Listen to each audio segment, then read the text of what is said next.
Dan pemirsa, saat ini kita sudah terhubung dengan Dr. Panji Hadi Sumarto selaku epidemiolog penyakit menular. Selamat sore, Dok. Selamat sore, Mas. Dok, gimana Dok? Kita tahu Presiden Jokowi memutuskan untuk tidak mudik Lebaran. Apakah hal ini merupakan langkah yang efektif dilakukan di Indonesia dengan tidak melarang untuk bermudik? Iya, Mas.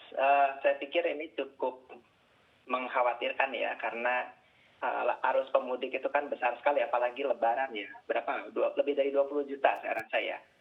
Dan Ya, tentunya ini orang-orang akan datang dari tempat-tempat yang berpenduduk besar, Jakarta dan sekitarnya, kota-kota besar di Indonesia, ke daerah-daerah di asalnya gitu kan ya. Nah, jadi kalau misalnya katakanlah dari Jakarta saja berapa, 15 juta orang mudik, Jabodetabek 15 juta orang mudik, hampir pasti ada yang membawa virus tersebut pulang ke daerahnya. Jadi arus mudik ini sangat berpotensi untuk menyebarkan COVID ke daerah-daerah. boleh mudik tapi 14 hari isolasi itu bagaimana Dok? Apakah memang eh, efektif 14 hari tersebut? Saya agak sulit membayangkan ya, Mas Sam. Em, Orang mudik Lebaran itu tujuannya untuk silaturahmi ya. Ya. Nah, kemudian ini diminta isolasi diri 14 hari. Mhm. Ya katakanlah masih memungkinkan lah kalau mudiknya pertengahan Ramadan ya. Tapi kalau mepet-mepet Lebaran, masa isolasi orang mau silaturahmi begitu ya. Agak Ya. sulit menurut saya, agak kurang masuk akal ya Mhm. permintaannya. Ini MUI baru mengatakan mengharamkan mudik ketika sedang ada wabah.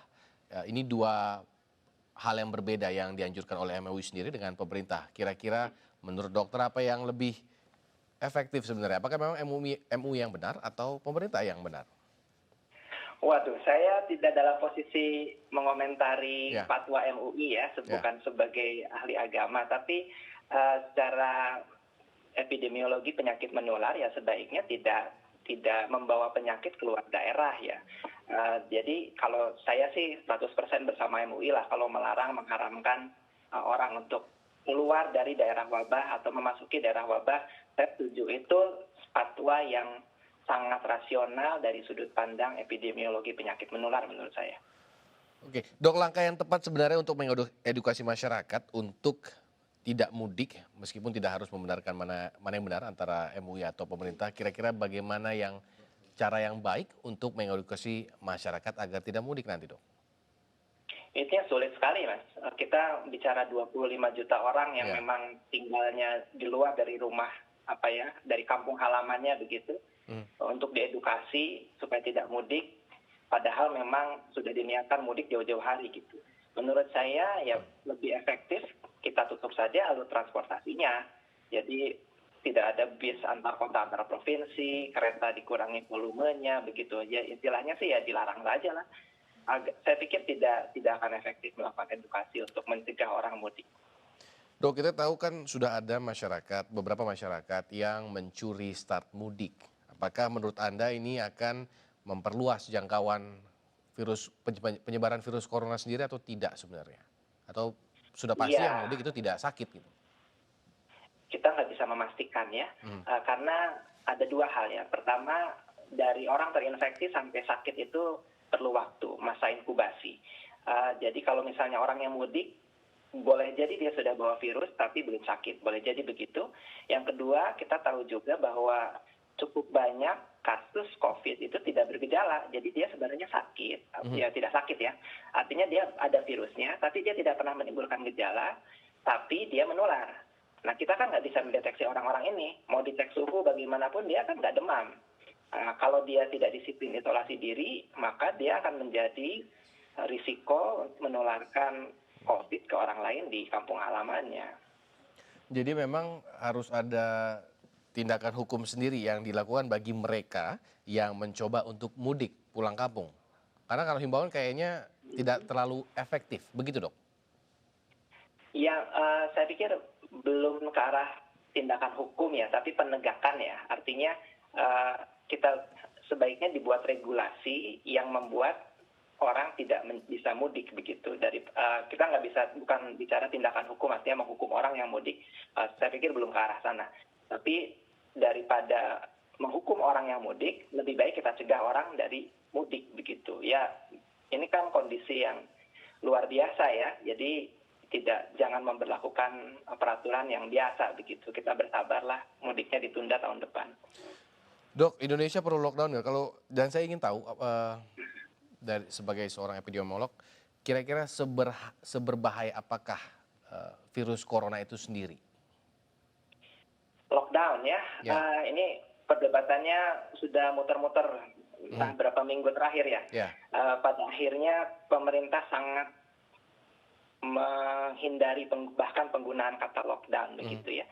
Tapi menurut saya sih begini, prinsipnya ini penyakit menular. Supaya tidak menular, supaya bisa dihentikan, maka orang-orang yang sakit itu dan kontak-kontaknya dia harus bisa diisolasi, bisa dikarantina gitu ya.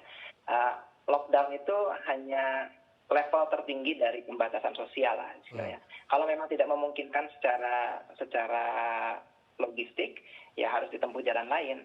Tapi intinya kalau kita tidak bisa mengidentifikasi kasus-kasus positif dan mencegah penularan dari kasus-kasus ini, ya kita harus punya ekspektasi ya kasusnya akan naik terus. Kemudian pertanyaan kedua tadi apa, Mas? Seberapa parah atau seberapa berbahayanya virus corona itu sendiri ketika memang dia harus menjangkiti ribuan atau jutaan orang? Ya, ini dari berbagai sumber ya. Kalau kita lihat rata-rata kematiannya sekitar 3-4% begitu ya. Lumayan tinggi, demam berdarah itu di bawah 1%. Kalau cuma yang harus kita lihat ini risiko penyakit berat sampai meninggal itu berbeda menurut umur. Jadi kalau orang-orang muda mungkin sakitnya ringan, tidak sampai meninggal atau sedikit sekali ya, proporsinya kecil yang sakit berat dan meninggal. Tapi kalau ini kena ke orang tua, 60 tahun ke atas, apalagi 80 tahun ke atas, risiko untuk meninggal sakit berat itu lebih tinggi. Jadi ini berbahaya, jangan dianggap enteng. Oke, Dok, kita ada ada pertanyaan dari Aisyah di 0857 253 sekian.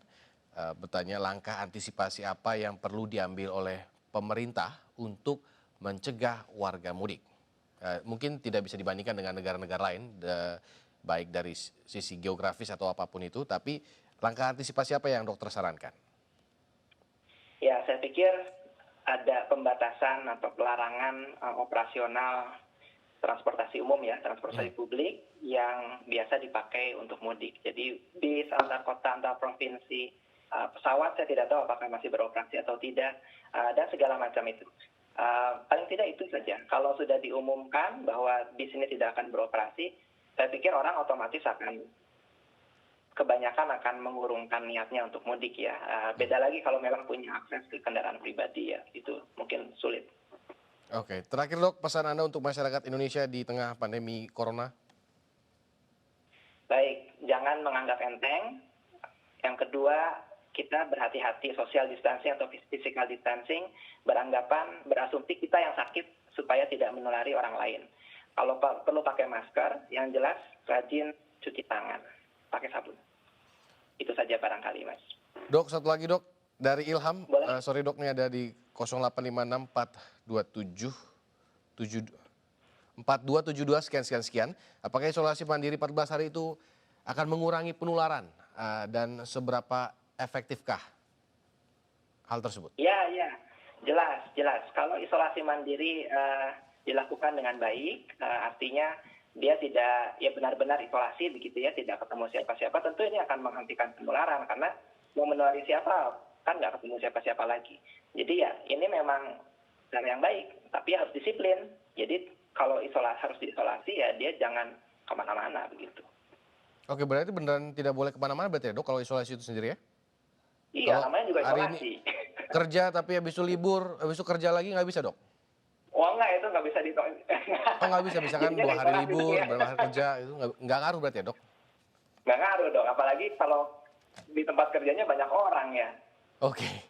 Oke, baik, terima kasih Dokter Panji Sama-sama, Mas. Baik, selamat sore atau selamat malam waktu Selandia Baru.